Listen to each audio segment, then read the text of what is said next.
horrible story of a man left to die on Mount Everest. Imagine being stranded, alone and helpless, at the roof of the world Mount Everest. This is the bone-chilling story of a man abandoned by his climbing team, left to face the wrath of Everest's icy embrace. Witness the shocking details of a tragic event that shook the mountaineering community and left us questioning the boundaries of human compassion. David Sharp was born on February 15, 1972, in Harpenden, England, near London. One of his favorite pastimes from a young age was mountain climbing, and he climbed the 1,000-foot Rosebery topping in North Yorkshire. Later, he joined the mountaineering club at the University of Nottingham, where he graduated with a degree in mechanical engineering in 1993. Sharp was not just a mountaineer, but an all-around lover of exploration, and took a 6-month sabbatical to backpack through South America and Asia during his early adult years. He worked for a global security company, but also climbed many of the world's tallest mountains. Sharp was a mountaineer who refused to use supplemental oxygen to assist him in reaching the summits of the world's tallest mountains. He also preferred to climb alone, without guides or assistance of any kind. In 2002, he took on Cho Oyu, the 6th tallest mountain in the world, and successfully summited. He was part of a small team during this climb, led by British climber Richard Dugan. Dugan was impressed with Sharp and invited him to climb Everest the following year. David Sharp accepted the invitation and attempted to climb Mount Everest for the first time in 2003. He reportedly acclimatized well and proved to be a strong climber, but was forced to turn back before reaching the summit due to frostbite. In fact, the frostbite was so severe that he lost some of his toes. For most people, losing their toes would instantly end their high-altitude mountaineering career. But of course, David Sharp, and all those who climb Mount Everest, for that matter, are not most people. In 2004, Sharp attempted to climb the north side of the mountain, but again was forced to turn back before reaching the summit. He was experiencing exhaustion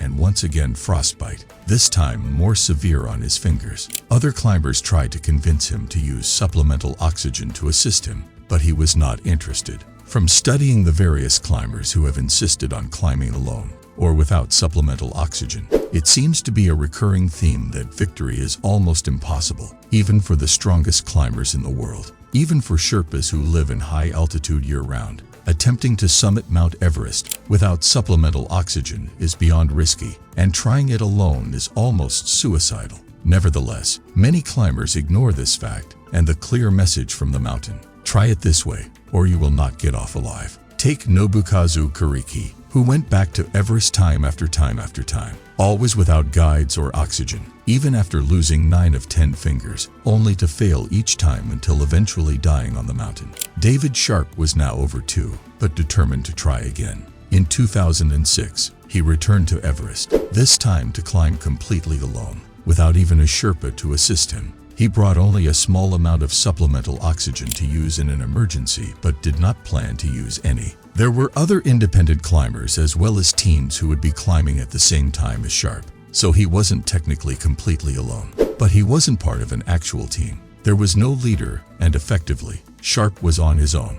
No one had any responsibility to keep track of him, watch over him, or even help him if he needed it. Sharp did not even want to bring a radio to call for help if he got in trouble. He once again would be attempting to climb the north side of the mountain, which is the more technically difficult side, and includes the 3 steps on the northeast ridge. They are 3 steep rock barriers, the first 2 of which are very difficult to climb. This is the same route that George Mallory and Sandy Irvine likely took during their summit attempt in 1924. And just like Mallory and Irvine, nobody knows if Sharp actually made the summit because he never made it off the mountain. However, it's likely that he did make it, but much later in the day than he should have. There was no guide to give him a turnaround time, no one on the radio to encourage him to turn around. He was completely on his own.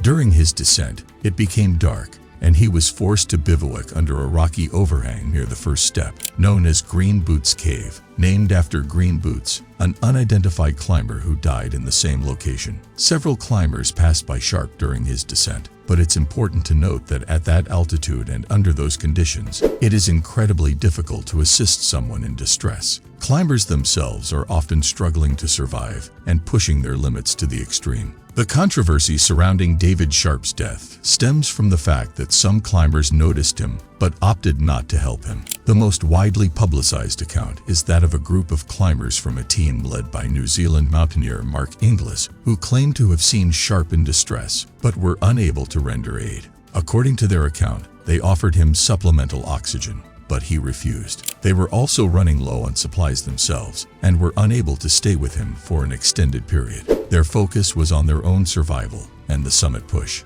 Other climbers who passed by Sharp have provided differing accounts. Some claim that they did not notice him or were unaware of his condition. In the extreme conditions of Everest, with low visibility, exhaustion, and the ever-present risk of frostbite and hypothermia, it is not surprising that climbers may not have been fully aware of the situation. The incident involving David Sharp's death sparked a significant debate within the climbing community. Some climbers argued that the climbers who passed by Sharp should have prioritized his life over their summit aspirations. They believed that helping a fellow climber in distress is a moral obligation and that no summit is worth sacrificing the human life. David Sharp's tragic story serves as a stark reminder of the unforgiving nature of Mount Everest and the risks associated with high-altitude mountaineering. It highlights the importance of preparedness, experience, and responsible decision-making in such extreme environments. The incident prompted the climbing community and mountaineering organizations to reassess safety protocols and ethical guidelines. Mountaineering organizations have since placed greater emphasis on teamwork, communication, and shared responsibility among climbers on the mountain. They have also emphasized the importance of proper acclimatization, training, and preparedness for the unique challenges that Mount Everest presents. Ultimately, each climber must make their own decisions on the mountain, taking into account their abilities, experience, and risk tolerance. Mount Everest demands respect and humility, and those who choose to take on its challenges must be prepared for the consequences. Mount Everest is a place where survival often takes priority over helping others due to the inhospitable conditions and the immense physical and mental challenges climbers face. David Sharp's case serves as a reminder of the complexities and moral dilemmas that arise in high-altitude mountaineering. As climbers continue to push the limits of human capability and explore the world's tallest peaks, it is crucial to remember the importance of responsibility, preparedness, and respect for the mountain. The story of David Sharp should serve as a lesson and a call for greater awareness and understanding of the risk and ethical considerations involved in pursuing these extreme adventures. Only then can climbers strive for their own personal goals while ensuring the safety and well-being of themselves and their fellow climbers on Mount Everest. What are your thoughts on climbing Everest and leaving another climber? Please share them in the comments section.